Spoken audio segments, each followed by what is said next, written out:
Des initiatives ont été prises au sein de l'Armée nationale populaire, ANP, pour permettre à la femme d'occuper un rôle pivot dans la politique de développement des capacités de l'armée algérienne, a affirmé lundi à Alger le général de corps d'armée Saïd Chanegria, chef d'état-major de l'ANP, soulignant que celle-ci est devenue un acteur majeur dans de nombreux domaines. Les initiatives se sont succédées au sein de l'Armée nationale populaire, digne héritière de l'Armée de libération nationale, pour permettre à la femme d'occuper un rôle pivot dans le processus de développement des capacités de nos forces armées. Celle-ci est, désormais, un acteur majeur dans de nombreux domaines qui étaient, jusqu'à un passé récent, l'apanage de son collègue masculin, a-t-il déclaré lors d'une cérémonie de célébration de la Journée internationale de la femme, organisée au siège du ministère de la Défense nationale. Lors de cette cérémonie organisée en l'honneur des personnels féminins, militaires et civils, du ministère de la Défense nationale et des corps constitués, en présence du secrétaire général du ministère,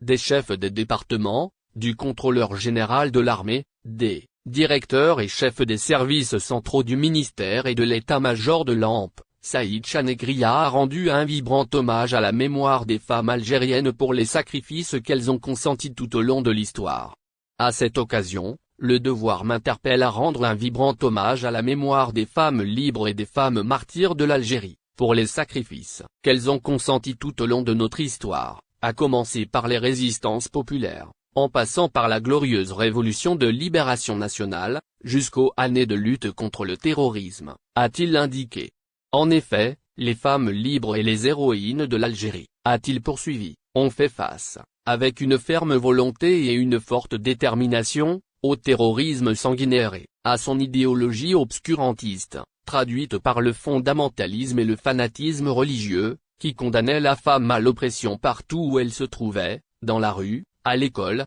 à l'université, au travail, et même au sein de sa famille. Il a estimé, à ce titre, que ces idées rétrogrades, qui étaient le lot quotidien de la femme, ne pouvaient que l'empêcher de s'ouvrir au monde et d'évoluer, dans sa vie socio-professionnelle. Le général de corps d'armée a félicité, à l'occasion, les personnels féminins, toutes catégories confondues, militaires et civils, rappelant le combat mené par la femme algérienne pour défendre les valeurs morales et éthiques de la société et lutter contre les tentatives d'aliénation de l'identité de la nation, de même qu'il a fait mention des sacrifices consentis par les femmes libres et les femmes martyrs de l'Algérie, à travers l'histoire. La femme algérienne a donné les plus honorifiques images d'héroïsme et a incarné le modèle du combat et du sacrifice suprême, pour la grandeur et la souveraineté de la patrie. Ayant hérité, de mère en fille, les valeurs de la fierté et de la dignité qu'elle a, à son tour, transmises à des générations successives,